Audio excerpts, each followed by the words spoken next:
হচ্ছে ইন্ডিয়া এই ম্যাচে হারবে। দাদা এই ব্রিফকেসটা আপনার? আমার না। দাদা এটা আপনাদের কারোর? আমার নয় দাদা। আচ্ছা তাহলে আপনার। আজকাল লোকজন ব্যাগের মধ্যে বোম রেখে চলে যায়, তাই আমি ভাবলাম যে এটাও হয়তো। চল, এ আবার কি থ্যাংক ইউ বললো না?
এই ভয় পাবি না। মৃত্যু কি হয় সেটা আমি দেখাতে চেয়েছিলাম। তোকে সন্ধ্যে পর্যন্ত বেঁচে থাকার সুযোগ দিলাম। আগামীকাল সকাল পর্যন্ত দেখব, তারপর আর সন্ধ্যেরা দেখতে পাবি না। যা, চলে যা। তুই যাকে খুঁজছিস তাকে কখনোই পাবি না। পেলে তাকে আমিই পাবো, আর জীবন্ত ছাড়বো না তাকে। বৈশাখী অনুষ্ঠানে কেন্দ্রীয় মন্ত্রীর শপথ নেব আমি। জেতার খুশির মিষ্টি আমার জন্য, আর তেতুটা তোর জন্য। এসব কার কাজ দাদা? বল না, বল না।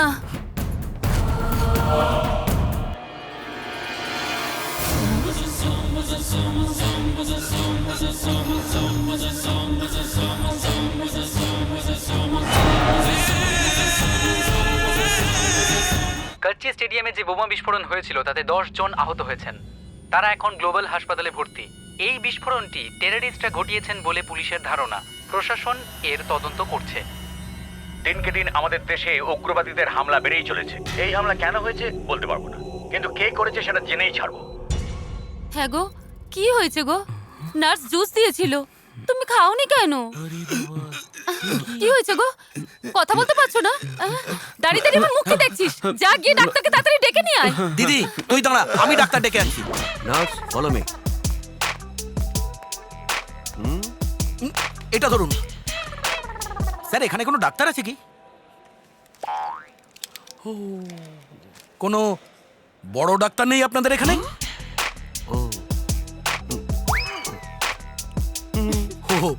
কনভিন্স হয়ে গেছি, এবার চলুন।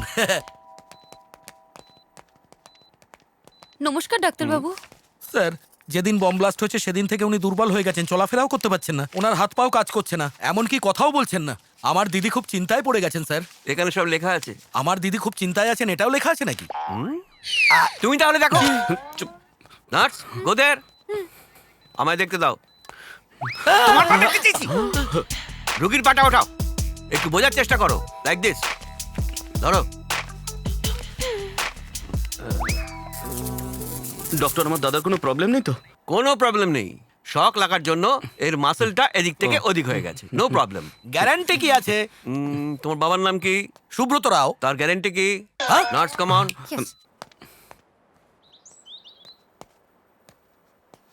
কিরে এত মনমরা হয়ে আছিস কেন? তোর দাদা তো ঠিক আছে।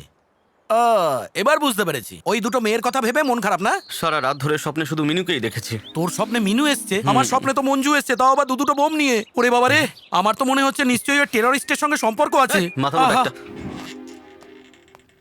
পেশেন্টকে অ্যানেস্থেসিয়া করা হয়েছে। নার্স কোথায়? ছুরি নিয়ে এসো।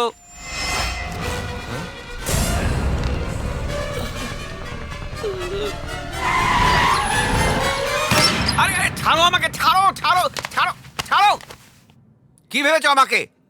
এই এরিয়ায় 1 নম্বর ডাক্তার আমি। চোখ দেখে বলে দিতে পারি আমি ও কবে মরবে, পালস দেখে বলে দিতে পারি ওর কি রোগ হয়েছে। আমার মতন ডাক্তার এই জন্যই তো আপনাকে ধরে আনা হয়েছে। আসুন ওইদিকে চলুন। তুমি কে? ওইদিকে আমার দাদা আর আমি ওর বোন। আসুন না, একটু দেখুন না ডাক্তার। সে কোথায়? কি হলো? এটা মানুষ তো? হ্যাঁ।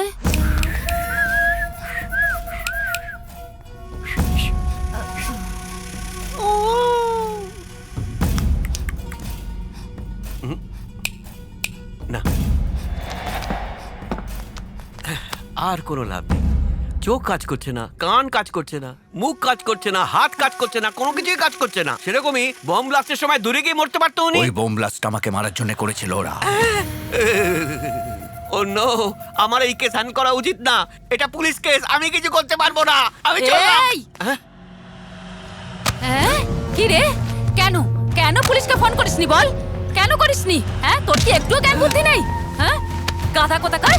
হ্যাঁ আমার কথা শোন, এক্ষুনি ডাক্তারবাবুকে সরি বল, বল সরি। সরি। এবারে কি বলবেন? আমি কি বলবো? ইঞ্জেকশন দেবো।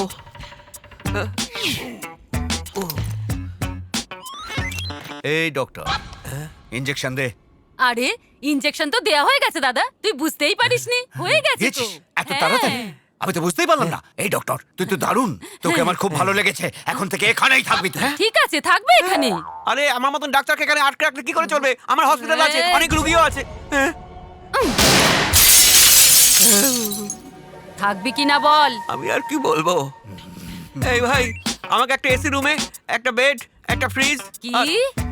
না চাই না, আমার এসি রুম চাই না। মামুলি রুম হলেই চলবে, একটা মাদুর থাকলেই চলবে, ওর ওপরেই মরবো।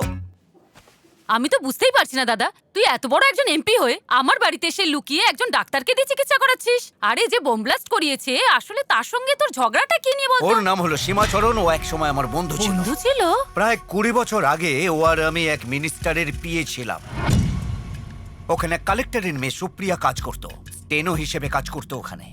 সীমাচরণ ওকে খুব ভালোবাসতো। সীমাচরণ তারপর বিয়ে করলো সুপ্রিয়াকে, রাজনীতিতে নিজের জায়গা ঠিক করতে। কারণ হলে আর একটা মেয়েকেও বিয়ে করে। সুপ্রিয়া ওর আসল চরিত্রটা বুঝতে পারে। সুপ্রিয়া খুবই অভিমানী মেয়ে। ও 1 বছরের মেয়েকে নিয়ে হায়দ্রাবাদে চলে আসে। এখন আমাদের দুজনের মধ্যে কোনো একজনের মন্ত্রী হওয়ার চান্স আছে। যদি আমি এটা প্রমাণ করতে পারি ওর 2টো বউ, তাহলে আইন অনুযায়ী ও আর মন্ত্রী হতে পারবে না। লোকসভার নিয়ম অনুযায়ী যার 2টো স্ত্রী সে কখনো মন্ত্রী হতে পারে না। তাই আমি মন্ত্রী হতে পারবো। এই ব্যাপার দাদা, তাহলে ভেবে নে তুই মিনিস্টার হয়ে গেছিস। এবার সুপ্রিয়াকেও পাবি আর ওর মেয়েকেও পাবি তুই।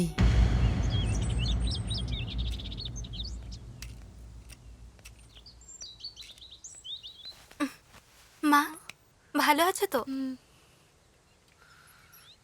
ওই ছেলেটা আসলো না। ডক্টর অপারেশন করতে বারণ করেছেন, বলেছেন তোমার জন্য নেচার কেয়ারই ভালো হবে। আমি অপারেশনের ব্যাপারে নয়, ওই ছেলেটার ব্যাপারে জানতে চাইছিলাম। কি হয়েছে রে মা? ওসব আমি ভুলে গেছি মা, আর তুমিও ভুলে যাও। কি কি হয়েছে? কি হয়েছে বল আমায়। আমি ঠকে গেছি মা। কিন্তু তুই যে বলেছিলি ও তোর খুব ভালো বন্ধু, আমি তো ভাবছিলাম কবে ওর সাথে দেখা করব। ঠিক আছে, যা হয়েছে হয়েছে। আমার মতো তোর জীবনটা তো আর খারাপ হয়নি। কাঁদিস না মা।